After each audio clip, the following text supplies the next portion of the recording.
আসসালামু আলাইকুম গাইস, কেমন আছেন? আশা করি ভালো আছেন। আপনাদের দোয়ায় আমরাও ভালো আছি। আপনারা জানেন আমরা দীর্ঘদিন যাবত আমাদের এই শপের বিজনেসের পাশাপাশি আপনাদের সাথে মানে মানে ইসলামিক আলোচনা নিয়ে আমরা অনেক কথা বা অনেক গল্প করি। আজকে আবার নতুন একটা গল্প নিয়ে আসছি। গল্পের মধ্যে দেখতেই পাচ্ছেন যে আমাদের দুইটা হিরো বললে ভুল হবে, দুইটা আলেম। সে প্রায় গত 2 মাস হয়েছে মাদ্রাসা থেকে সে বের হয়ে চলে গেছে, আর সে এখনো বর্তমানে মাদ্রাসা রানিং আছে। সে বাড়িদারা জামিয়া উলুমিয়া কি জানি মাদ্রাসা একটা পড়তো, সে এখান থেকে বের হয়ে চলে গেছে। আর সে কালাচাঁদপুরে একটা ভালো একটা মাদ্রাসায় পড়ে। তো সেও মাদ্রাসায় পড়ে, তো সে হচ্ছে তাদের উপরে হাফেজ সাহেব। আসসালামু আলাইকুম হাফেজ সাহেব, কেমন আছেন আপনি? ভালো আছি। ওয়ালাইকুম আসসালাম।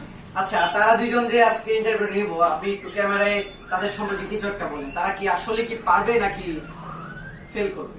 একটু ক্যামেরা। আচ্ছা, আপনি তাদের সম্পর্কে একটু কিছু বলেন, ক্যামেরার দিকে তাকিয়ে প্লিজ একটু বলেন কিছু।